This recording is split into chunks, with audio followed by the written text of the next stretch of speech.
Ethic et Smart vous est présenté en partenariat avec Soprasteria Next pour un monde numérique audacieux et responsable.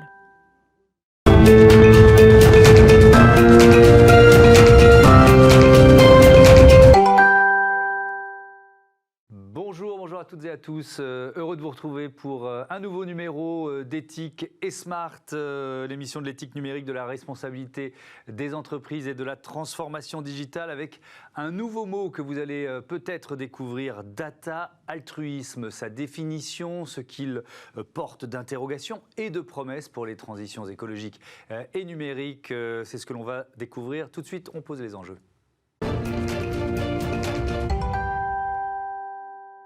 On pose les enjeux de ce numéro d'Ethic et Smart avec Jean Leviste. Bonjour. Bonjour. Bienvenue, heureux de vous retrouver. Vous êtes consultant senior chez Soprasteria Next, la marque de conseil en transformation digitale du groupe Soprasteria. Avant de définir le data altruisme, il faut peut-être faire le constat de cette croissance dingue, exponentielle des données. Comme vous dites, depuis de nombreuses années maintenant, il y a une augmentation du volume de données en circulation dans le monde. Et les projections montrent que cette croissance n'est pas près de s'arrêter. Oui. Au-delà du volume global, c'est aussi que ces données sont de plus en plus riches, au sens où on arrive à capter des sources de plus en plus diverses, avec des qualités en termes de données et d'hétérogénéité qui sont de plus en plus élevées. À côté de ça, il y a aussi les capacités de traitement et de partage de ces données qui sont de plus en plus performantes et qui permettent de traiter un stock de données de plus en plus volumineux. Donc ça, c'est ce qui existe déjà et ce qui nous attend. Mais il y a une situation qui est importante, il y a un mot qui est important, c'est le mot confiance. On est plutôt dans une phase aujourd'hui de manque de confiance vis-à-vis de la gestion de ces données. C'est assez paradoxal, c'est que d'un côté, en effet, il y a beaucoup plus de données en circulation, mais on observe que chez les individus, les entreprises et tout type d'organisation, il y a une vraie méfiance à partager ces données, y compris à des finalités d'intérêt général pour le bien commun.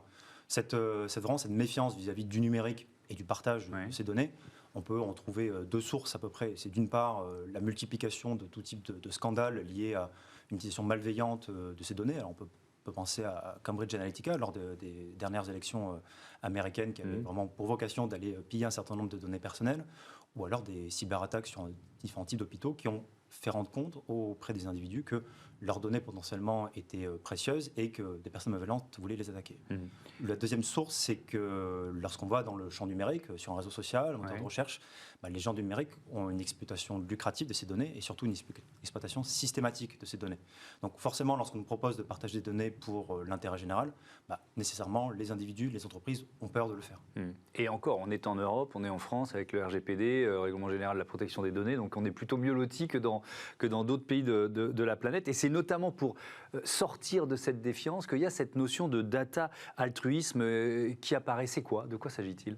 Alors, le data altruisme, on peut appeler aussi l'altruisme en matière de données en français. En bon français, On va utiliser le data altruisme, c'est plus court, qui est en fait une notion qui apparaît là dans la législation européenne, qui devrait être votée prochainement, et qui en fait est deux choses. C'est d'abord une ambition juridique, de dire que ces modes de partage pour l'intérêt général est basé sur l'altruisme, c'est-à-dire sans contrepartie financière, pour être développé. Donc c'est de créer cette notion-là pour faire en sorte de donner finalement un coup de boost à ces partages de données de manière totalement gratuite vers des finalités d'intérêt général. Donc c'est d'abord une nouvelle notion juridique. C'est d'abord une notion qui reste, comme vous l'entendez, relativement large. C'est basé sur le volontariat vers l'intérêt général. Donc, on reste vraiment sur une ambition un petit peu éthérée. En revanche, dans le texte apparaît aussi vraiment un organisme juridique, vraiment une création d'une institution qui serait l'organisation data altruiste. C'est-à-dire une organisation qui justement ferait office de tiers de confiance entre des individus, des entreprises prêts à partager leurs données, mais qui aujourd'hui ne souhaitent pas forcément le faire, et des utilisateurs, des laboratoires de recherche, des associations, des entreprises, qui sont prêts à utiliser ces données pour des finalités d'intérêt général.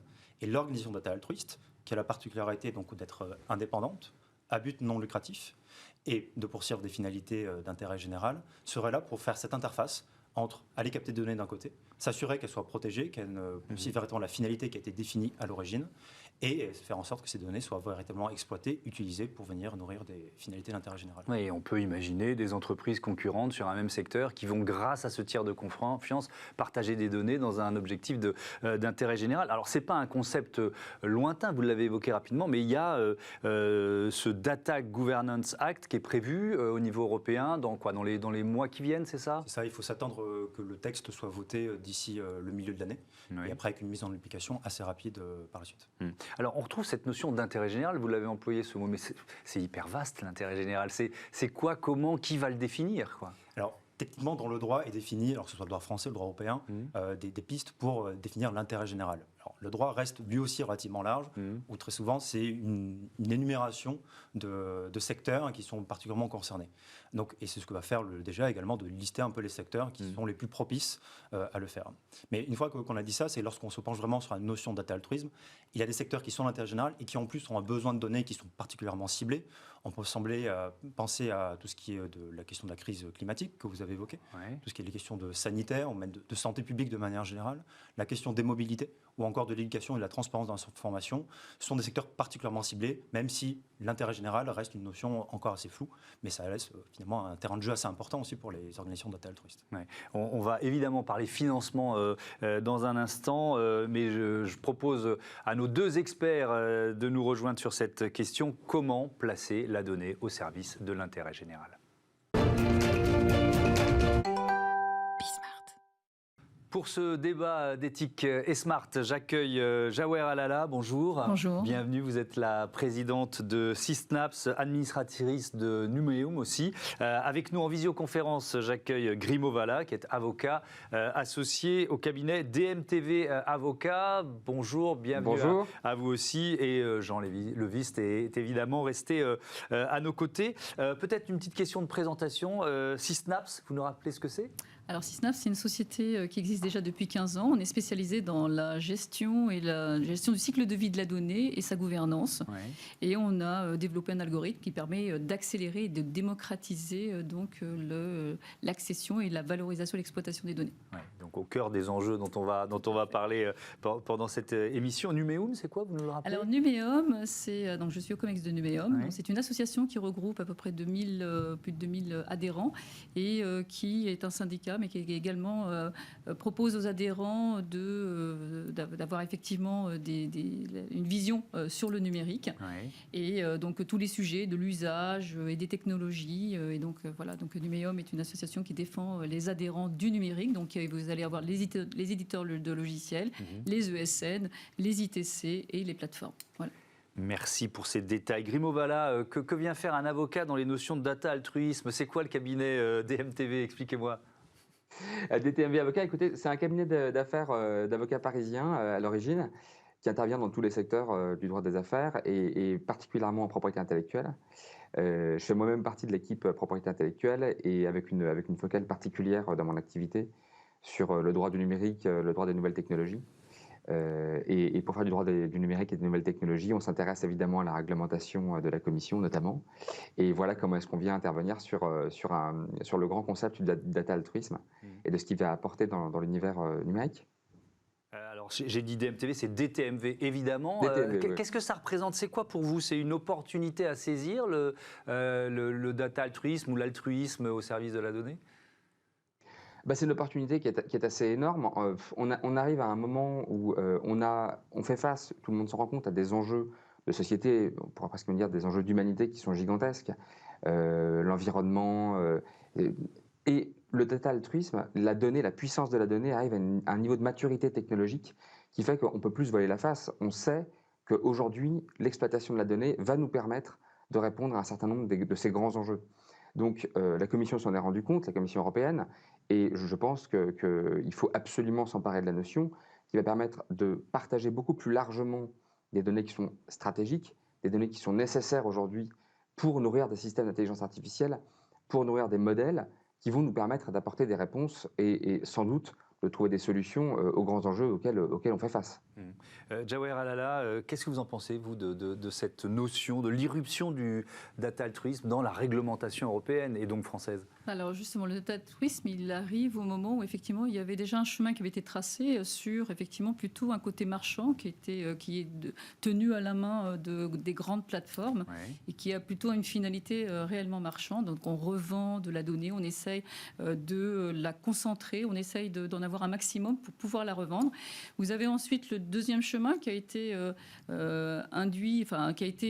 apporté par le service public, qui permet effectivement de fournir de la donnée pour relancer l'économie, qui a été lancé effectivement suite à un rapport de Monsieur Botorel, le député Botorel, et qui permet effectivement de faire de l'open data. Donc là, on est plus effectivement, on oblige le service public à fournir de la donnée en open pour que les entreprises puissent s'en saisir et créer des usages. Là, c'est un peu une troisième voie qui est en train de se dessiner. Voilà, exactement. Donc le data altruisme, lui, arrive pour permettre justement d'ouvrir une nouvelle porte. On n'est plus dans un objectif où on fournit des jeux de données, mais où on va dire, voilà, on va venir chercher des données, que ce soit des startups, que ce soit surtout le public, parce qu'ils ont besoin effectivement d'apporter de nouveaux services, d'ouvrir effectivement, de construire ce fameux territoire intelligent et d'améliorer la mobilité et tous ces éléments-là. Le data altruisme, c'est vraiment la capacité d'aller chercher et de mobiliser de la donnée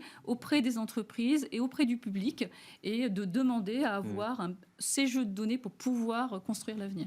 Des entreprises qui sous-exploitent, enfin pour beaucoup d'entre elles, Jean Leviste, ces données, ça aussi c'est un constat qu'on peut faire. Alors, il y a une vraie souvent méconnaissance de la part des entreprises du patrimoine de données sur lequel elles sont assises. Très souvent, elles ont bien identifié les données qui sont les plus sensibles et que justement, elles soient à tout prix protégées. En revanche, dans le panel des données qu'elles pourraient mettre à disposition, il y a une forme de méconnaissance, en tout cas un manque de connaissances sur leur capacité à mettre à disposition ces données pour des finalités d'intérêt général. Cette citation d'Ursula von der Leyen, c'était au mois de septembre 2020, 80% des données industrielles sont collectées mais ne sont jamais utilisées. Donc c'est quand même alors je ne sais pas si ce chiffre a beaucoup évolué depuis septembre 2020, mais il est impressionnant. On parle d'ailleurs souvent, Grimovala, à propos des données du nouvel or noir. J'ai moi-même dû employer cette expression plusieurs dizaines de fois. Est-ce qu'elle est forcément adaptée, cette expression, d'après vous ? Oui et non. C'est marrant, en entendant cette citation de Ursula von der Leyen, je pense aussi à celle qu'elle avait fait dans le cadre d'une conférence de presse en disant qu'en Europe, on a tout ce qu'il nous faut, mais qu'il faut qu'on libère le potentiel. C'est un peu ça. Alors oui, c'est comparable au pétrole, parce que les données sont une source assez colossale de richesse, et à plusieurs sens d'ailleurs du terme. C'est une source de richesse économique, et puis c'est une source de richesse scientifique aussi. Oui aussi une forme d'or noir, parce qu'aujourd'hui, il y a quelques happy few avec d'énormes moyens qui profitent de cette ressource, mais pas tout à fait non plus l'or noir, parce que cet équilibre, on voit qu'il peut être bouleversé avec les progrès techniques, c'est sûr, c'est de plus en plus facile de collecter et de traiter de la donnée, et puis aussi avec des initiatives comme celle de la Commission européenne, du DGA, et de l'altruisme des données, qui fait on va pouvoir faire accéder à ces données, au bénéfice de la puissance de la donnée, à d'autres que les superpuissances de la tech. Donc oui, c'est très comparable en termes de puissance et de capacité.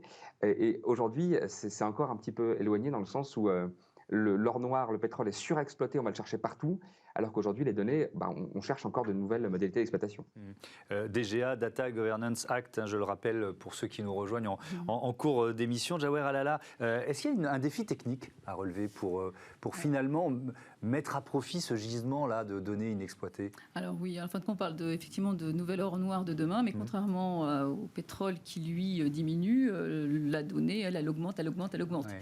Et le problème aussi, c'est que les entreprises ne maîtrisent pas du tout le patrimoine de données. Donc nous qui sommes spécialisés effectivement dans ce domaine, quand on arrive dans les entreprises pour faire des actions d'archivage, de destruction, etc., on se rend compte que la première étape, elle consiste déjà à déterminer quel est le patrimoine de données que détient l'entreprise.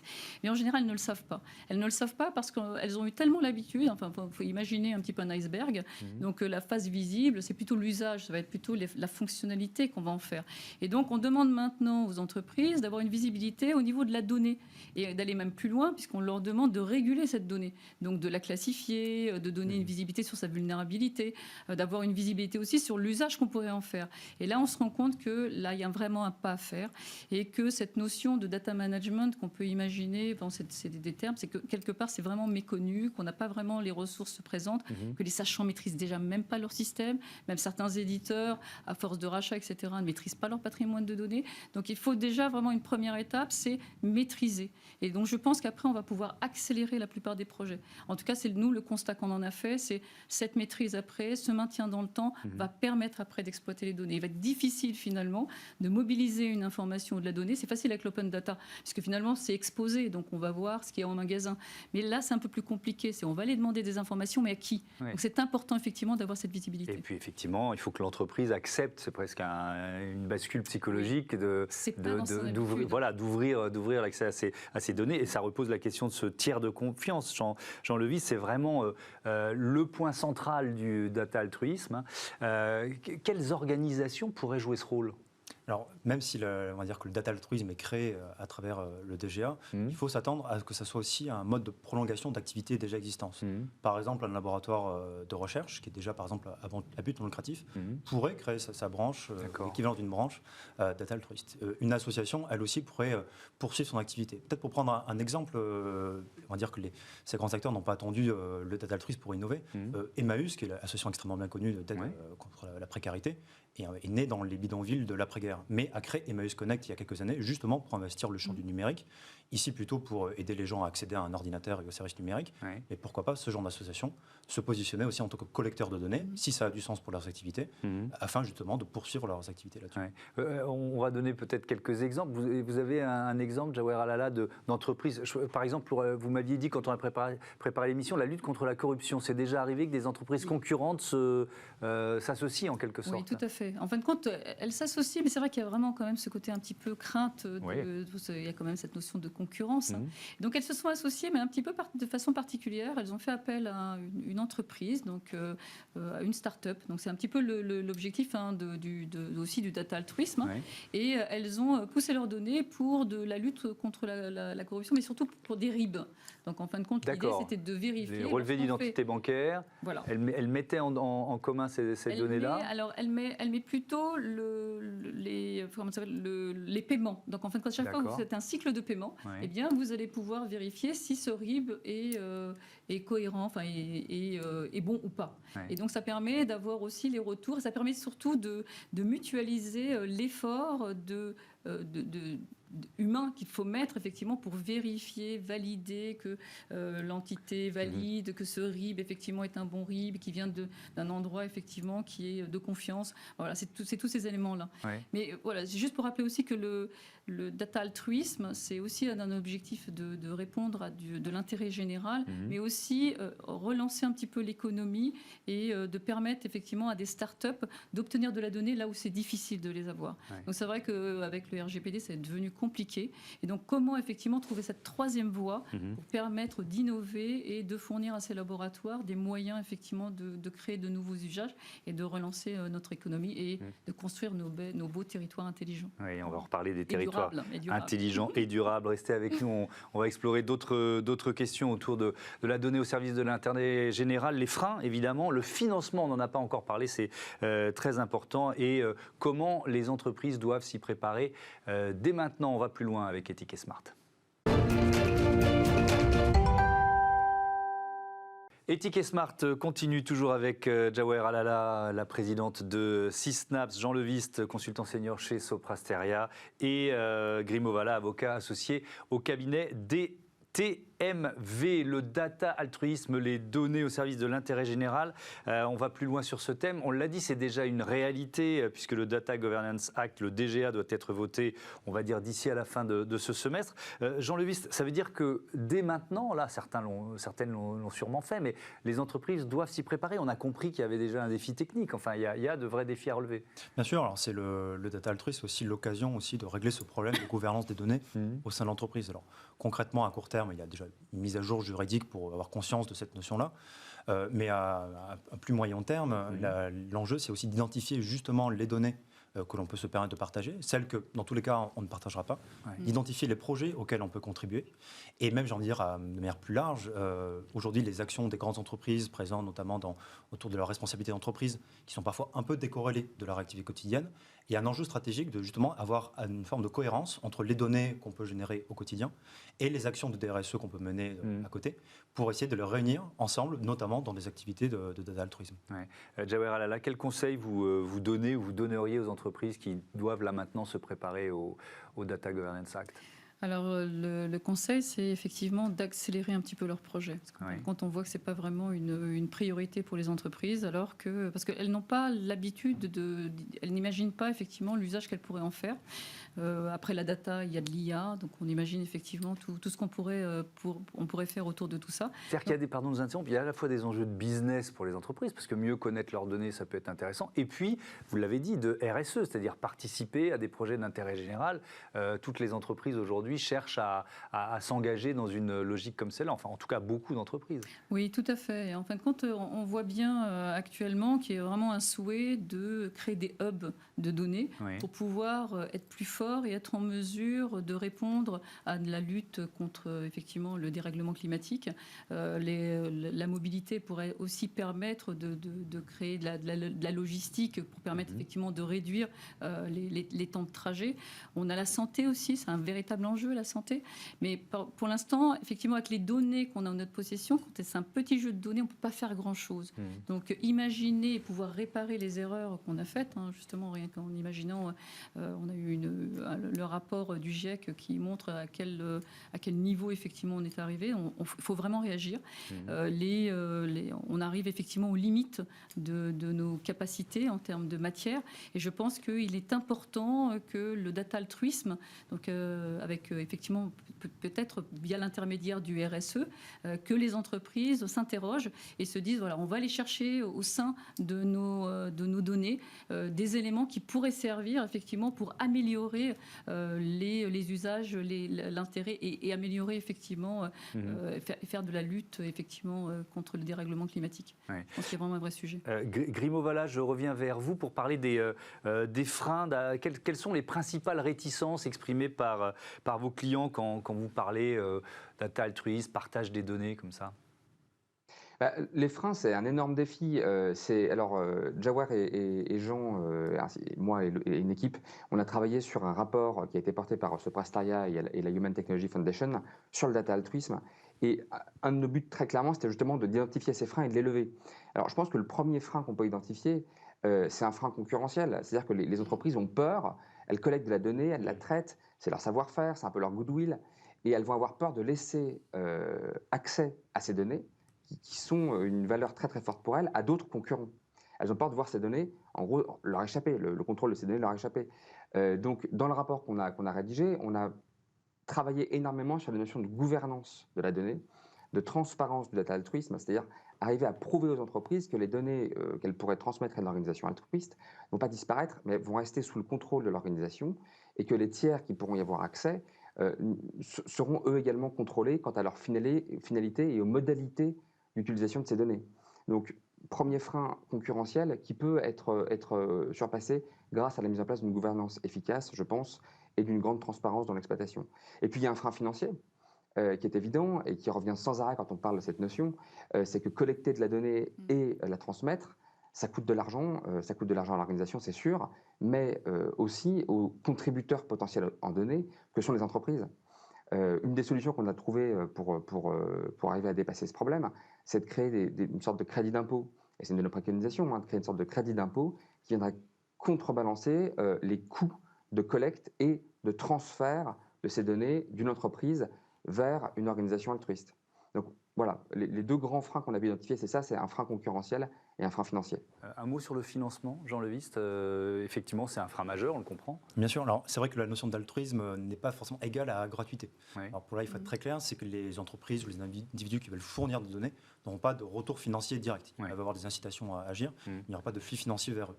En revanche, une organisation de data altruiste, c'est des personnes, c'est des techniques de traitement des données, de partage, donc in fine une infrastructure et donc besoin d'argent. Pour ce faire, l'organisation data altruiste peut trouver un modèle de fonctionnement qui peut notamment passer par des licences spécifiques au data altruisme ou inspirées du mode de l'open source. Donc ça, c'est le tiers de confiance dont on parle depuis tout à l'heure, c'est ça Pour lui permettre d'assurer son activité justement de tiers de confiance. Par exemple, elle va récupérer des données de mobilité, les fournir à un autre acteur privé qui a un intérêt à agir parce qu'ils ont un projet d'une finalité d'intérêt général, et une partie des produits et des services développés, éventuellement sur un pourcentage du chiffre d'affaires, dans un cas, ou dans un autre cas, ça peut être qu'une partie des produits développés seront en open source. On peut imaginer tout type de financement, mais il y a besoin d'assurer un modèle d'affaires pérenne sur le long terme pour les organisations data altruistes. Oui, parce que Jawaher, il va falloir des experts. Oui. Or, c'est un secteur, je crois, un peu en tension. Donc il faut aller chercher des experts, il faut les rémunérer. Enfin, ces organismes tiers de confiance vont coûter de l'argent. Alors, en fin de compte, déjà que l'entreprise va devoir effectivement, de son côté, faire l'inventaire de ses stocks de données, elle va devoir effectivement se les réapproprier, mettre de la sémantique derrière, les réguler. Donc, les réguler parce qu'il y a le RGPD, on ne peut pas faire n'importe quoi. On doit s'assurer qu'effectivement, ça passe par des étapes et des acteurs pour pouvoir dire go, l'information peut partir. Il y a aussi une notion de sécurité de l'information, donc de confidentialité liée à cette information-là. Et ensuite, vous avez la partie technique, ce qu'on appelle le life cycle, qui permet effectivement de dire, donc on a passé la partie regulation, et là, on est dans l'objectif de comment on extrait l'information et comment on l'envoie. Donc, on récupère ce fameux smart data pour pouvoir le fournir donc, à la personne qui va bien. Donc, cette information, elle va être envoyée, mais n'oublions pas une chose, c'est que ce tiers de confiance va peut-être avoir plusieurs jeux de données qui vont venir de plusieurs entreprises. Il va falloir les retravailler, il va falloir effectivement leur donner une forme particulière pour l'envoyer donc au destinataire et s'assurer que la gouvernance, donc effectivement ça c'est important, qu'on est passé par tous les acteurs de validation pour avoir l'autorisation de recevoir cette information-là. Donc ça veut dire effectivement beaucoup de personnes qui doivent maîtriser la gestion du cycle de vie de la donnée, la gouvernance de la donnée, et au niveau de l'intermédiaire et effectivement du producteur et du consommateur. On l'a déjà évoqué, Jean Levis, mais moi, à vous entendre là depuis une vingtaine de minutes, c'est vraiment un outil pensé pour la transition écologique. Alors, on l'a dit que parmi les thématiques d'intérêt général, il y en a beaucoup. Et clairement, celle qui se situe en haut de la pile, ou quasiment, c'est la question de la crise climatique. Et c'est pas simplement parce que c'est un sujet chaud, mais c'est aussi parce que c'est un sujet qui se prête bien aussi à l'apport de données. Parce qu'on est typiquement dans un cas où on a toujours besoin de plus d'informations sur les mobilités, sur les émissions de gaz à effet de serre, et ainsi de suite, sur la biodiversité aussi. Et donc, finalement, un terrain d'activité qui est extrêmement large et qui a vraiment un besoin très important d'informations.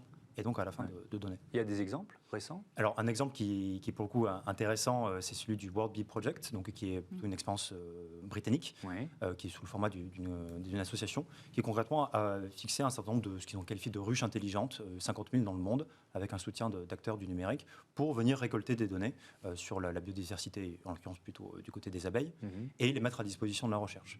Alors une fois qu'on a dit ça, en effet ce projet existe, il fonctionne bien, mais c'est vrai que la thématique concurrentielle autour de la production de miel et des abeilles, je ne la nie pas, mais c'est peut-être pas au même niveau que par exemple le secteur automobile. Et c'est pour là que les organisations data altruistes peuvent s'inspirer de ces projets qui aujourd'hui fonctionnent plus ou moins bien, en tout cas bien dans le cas du World Bee Project, mais justement pour faire casser un certain nombre de verrous qu'on a évoqués dans les secteurs concurrentiels, qui ne sont pas prêts à être aussi actifs que par exemple dans le secteur des abeilles. Allez, un dernier mot avec vous, Grémovala. Vous êtes au Canada, je crois, en ce moment, à Montréal. Et je voudrais que vous nous parliez de ces travaux qui sont intéressants sur l'identité numérique des citoyens, parce que ça éclaire aussi notre débat. 30 secondes pour l'expliquer. 30 secondes pour l'expliquer. Oui, effectivement, je suis à Montréal justement pour travailler sur cette notion d'identité numérique, notamment avec le Conseil canadien de l'identité numérique. Le principe, c'est de se dire que sur Internet, de manière générale, on laisse des traces en permanence. Et le but, c'est d'arriver à créer un amalgame d'attributs comparable à la carte d'identité, si vous voulez, qui vont permettre de diminuer la fraude, de diminuer les falsifications d'identité sur Internet, dans le monde numérique en général, mais aussi d'ajouter à cette identité tout un tas d'attributs, tout un tas de données complémentaires qui vont être remises sous le contrôle du citoyen. Et c'est super intéressant justement quand on parle de data altruisme, parce que pour pouvoir partager de la donnée, pour pouvoir faire quelque chose de cette donnée, il faut en avoir le contrôle. On ne peut pas partager sans avoir le contrôle. Et aujourd'hui, cette notion d'identité numérique, elle est hyper intéressante et elle est très complémentaire de l'altruisme, parce qu'on imagine bien dans le cadre de l'altruisme un citoyen qui a cette identité numérique, qui est protégée, qui est très sécurisée, qui comporte des attributs, et lui pourrait décider, par ce biais, à qui est-ce qu'il donne accès à ces informations. Merci à tous. Pardon de vous avoir interrompu. C'était je vous en prie. Éthique et Smart, et c'était passionnant de découvrir cette notion de data altruisme. À très vite sur Bismart. Éthique et Smart vous a été présenté en partenariat avec Sopra Steria Next, pour un monde numérique audacieux et responsable.